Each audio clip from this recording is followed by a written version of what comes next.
وعلیکم السلام ورحمۃ اللہ۔ آپ کی اسی بات کو تھوڑا سا میں اور کھول کے بیان کروں۔ دیکھیے، پاکستان بننے سے پہلے یہ جو مودودی صاحب نے وہاں رہ کے بھی کچھ دین کا کام کیا تھا، اور یہ بھی ان کی طرف بات پہنچائی جاتی ہے کہ وہ پاکستان بننے کے خلاف تھے۔ تو اس کا ایک فلسفہ تھا ان کے پاس۔ وہ کہتے تھے کہ دیکھو، یہ جو جمہوریت ہے نا، یہ منات ہے اور آمریت لات ہے، یعنی انگریز آمر ہیں، ڈکٹیٹر ہیں، یہ ایک بت کی طرح ہیں۔ تو آمریت لات ہے اور جمہوریت منات ہے۔ اس جمہوریت کو بھی ایک بت کا نام دیتے تھے کہ جمہوریت کے ذریعے تم ملک بنا رہے ہو اور آگے جمہوریت کا نظام اس کے اندر چلاؤ گے، تو بتاؤ فرق کیا پڑے گا؟ ایک بت کو ہٹا کے دوسرا بت جب پوجنا شروع کر دو گے تو میرے سے یہ امید نہ رکھنا کہ میں تمہارا ساتھ دوں گا۔ یہ فلسفہ تھا ان کا۔ اور ساتھ ہی کہتے تھے کہ ہاں، اگر آمریت کا بت توڑ کے قرآن و حدیث تم لاؤ گے، اس کے اوپر عمل کرو گے، تو پھر میں تمہارا ساتھ دینے کے لیے تیار ہوں۔ یہ انداز تھا ان کا، بالکل درست موقف تھا سوچا جائے تو۔ مسئلہ یہ ہوا کہ جمہوریت کے سارے تقاضوں کے تحت یہ پاکستان وجود میں آ گیا، اور بعد میں یہ لوگ پاکستان بھی آئے، جب مودودی صاحب اور ان کی فیملی۔ تو ان کو شروع کی ان کی دعوت یہی تھی کہ دیکھو، وہ توحید کی دعوت، ہر نبی ہر دور میں جو دعوت ہوتی ہے انقلابی، وہ توحید کی دعوت ہوتی ہے، اور چاہے ایک ہاتھ بھی اس کے ساتھ نہ اٹھے، ایک آواز بھی ہم آواز نہ ہو، تب بھی اس میں کوئی لچک، کوئی نرمی اور اس میں کوئی تبدیلی نہیں ہوتی ہے۔ تو اس وجہ سے کچھ لوگ، جس میں ڈاکٹر مسعود الدین عثمانی بھی شامل ہیں، ان کے ساتھ ہو گئے، یہ امین حسن اصلاحی، پھر یہ ڈاکٹر اسرار، اور بھی کتنے لوگ تھے اچھے خاصے، یعنی پڑھے لکھے لوگ اور انقلابی ذہن کے جو لوگ تھے، وہ ان کی طرف مائل ہوئے، اور ان کی اللہ تعالیٰ نے تحریر کا بھی ایک زور دیا ہوا تھا، اور دیکھا جائے تو جرأت والے بھی آدمی تھے، اور بڑی تکلیفیں انہوں نے اٹھائی ہیں، یعنی اس تحریک کے اندر یہ پاکستانی جو مینجمنٹ تھی اس دور کی بڑا سختیاں کی ان کے ساتھ۔ مارشل لا کے دور تھے، جنرل ایوب کا دور تھا، کتنی گرفتاریاں ہوئی ہیں مودودی صاحب کی، حتیٰ کہ سزائے موت بھی ان کو سنا دی گئی تھی، لیکن عمل نہیں ابھی ہوا تھا۔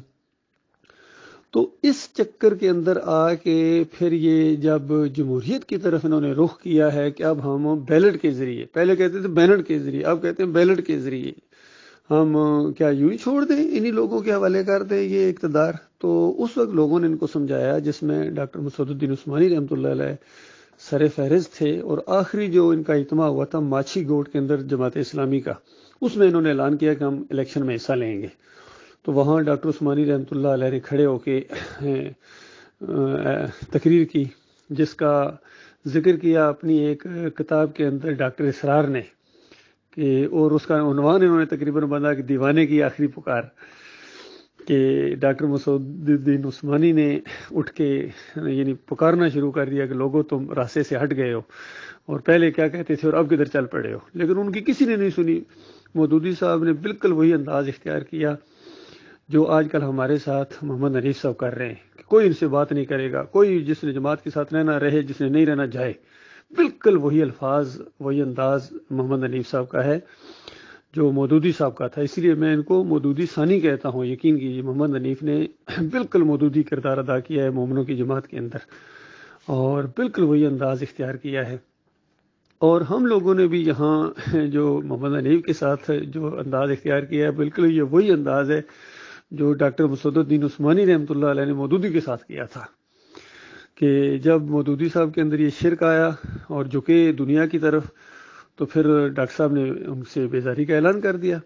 اور اس کے بعد ڈاکٹر صاحب کہتے ہیں میں تقریباً 40-42 سال کا تھا جب یہ معاملہ پیش آیا، اور پھر انہوں نے دوسری طرف یہ وفاق المدارس ملتان سے یہ سند لی فاضل علوم دنیا کی، اور چونکہ یہ جماعت اسلامی سے ذرا چڑھتے تھے، دیوبندی تھے، انہوں نے ڈاکٹر عثمانی رحمۃ اللہ علیہ کو ہاتھوں ہاتھ لیا، اور ڈاکٹر صاحب لائق بھی بہت تھے، اور انہوں نے وہاں سے یہ سند لی، اور کہتے ہیں ڈاکٹر صاحب کہتے ہیں دل پر پتھر رکھ کے میں ان کے پاس گیا ہوں، اور سند صرف اس وجہ سے لی ہے کہ چونکہ مودودی صاحب کے پاس جب سند نہیں تھی تو یہ لوگ بہت اعتراض کرتے تھے سارے کہ بھائی عالم تو نہیں ہے نا جی، عالمی دین تو نہیں ہے نا جی، اس طرح ان کو موقع مل جاتا ہے، تو لہذا ان کا یہ منہ بھی بند کر دیا جائے۔ تو ڈاکٹر صاحب نے سند لی اور پھر دین کا کام شروع کر دیا۔ ڈاکٹر اسرار بھی 3 مہینے ڈاکٹر عثمانی رحمۃ اللہ علیہ کے ساتھ وہاں کلینک میں کام بھی کرتے تھے، اور ڈاکٹر صاحب ان کو کئی دفعہ درس کے لیے آگے بھی کرتے تھے، لیکن جب ڈاکٹر صاحب طاغوت کا رد کرتے تھے تو ڈاکٹر اسرار کے ماتھے پر شکن پڑتی تھی کہ ڈاکٹر صاحب آپ کسی کو چھوڑتے ہی نہیں، عثمانی صاحب کو کہتے تھے۔ تو ایک دفعہ بلکہ کوئی ساتھی بتاتے ہیں کہ ڈاکٹر عثمانی رحمۃ اللہ علیہ نے چند عقائد بیان کیے نام لیے بغیر۔ ڈاکٹر اسرار کو کہا کہ اگر کوئی اس طرح کہے کہ فلاں نے عورت کی عمر گھوڑے کو لگا دی اور گھوڑے کی عمر عورت کو لگا دی، اور اس طریقے سے کوئی 2-3 اور باتیں بھی بیان کی، مردے کو زندہ کر دیا، تو ایسے کے بارے میں آپ کا کیا خیال ہے؟ تو ڈاکٹر اسرار ذرا تیز زبان بھی ہیں، فوراً کہتے ہیں کہ یہ تو کوئی کافر مشرک ہی کہہ سکتا ہے، کوئی زندیق کافر مشرک۔ تو ڈاکٹر عثمانی رحمۃ اللہ علیہ نے انفاس العارفین آگے کر دی، یہ شاہ ولی اللہ صاحب فرماتے ہیں۔ تو ڈاکٹر اسرار کہتے ہیں لا حول ولا قوت، آپ نے میرے منہ سے ایسے بڑے بزرگوں کے لیے کیسے کیسے الفاظ نکلوا دیے۔ تو اصل میں یہ انداز تھا، اس نے کفر بالطاغوت نہیں کیا ڈاکٹر اسرار، تب مارا گیا ہے۔ سب کھل کے طاغوتوں کا معاملہ اس کے سامنے آیا تھا، لیکن اس کے دماغ کے اندر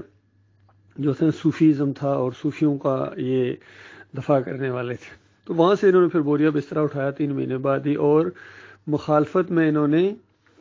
میثاق رسالہ نکالا۔ جب ڈاکٹر صاحب رحمۃ اللہ علیہ نے ایمان خالص قسط اول لکھی تو گویا میثاق رسالہ ڈاکٹر اسرار نے اس کا جواب لکھا اور کہا کہ بر صغیر میں دین تو آیا ہی صوفیوں کے ذریعے، اس کفر و شرک کو پھر عین ایمان وہ کہنا شروع ہو گئے، پوری زندگی پھر اسی شرک کی وکالت کرتے رہے، اسی شرک کے اوپر ان کی موت آئی۔ مودودی صاحب اسی جمہوریت کی لت پت میں مرے، اس مشرکانہ عقائد کے اندر، تو یہ بربادی آئی ہے ان کی۔ تو بالکل ہمارے ساتھ بھی یہی اس انداز سے کہ جب ہم کتنی عزت کیا کرتے تھے محمد حنیف صاحب کی، ان سے کافی کچھ سیکھا بھی ہے، جس طرح ڈاکٹر عثمانی رحمۃ اللہ علیہ نے مودودی صاحب اس کی تحریک سے چیزوں سے کافی سیکھی بھی ہیں، لیکن جب مودودی نے شرک کی طرف اور دنیا کی طرف اپنا رخ کیا تب ڈاکٹر صاحب نے اس کو چھوڑا اور پھر بعد میں للکارا ہے۔ یہی معاملہ محمد حنیف کا ہے کہ ظاہر بات ایک لمبا عرصہ ان کے ساتھ ہم رہے ہیں، کافی چیزیں ان سے سیکھی ہیں، اور جب وہ دنیا کی طرف جھکے ہیں، یعنی شرک کی طرف، سجدہ تعظیمی کی طرف گئے ہیں، تب ہم نے ان کو پہلے 7 مہینے سمجھایا اور پھر اس کے بعد للکارا جب وہ جم گئے اپنی شرک کے اوپر۔ تو اصل میں یہ سارا معاملہ ہوا ہے بھائی۔ اللہ تعالیٰ ایمان خالص کے اوپر قائم رکھے، اور بہت کم اب ساتھی ہمارے رہ گئے ہیں لیکن مضبوط رہ گئے ہیں، باقی کچرا سب نکل گیا ہے، گند نکل گیا ہے۔ یہ تطہیری عمل ہوتا ہے اللہ کی طرف سے،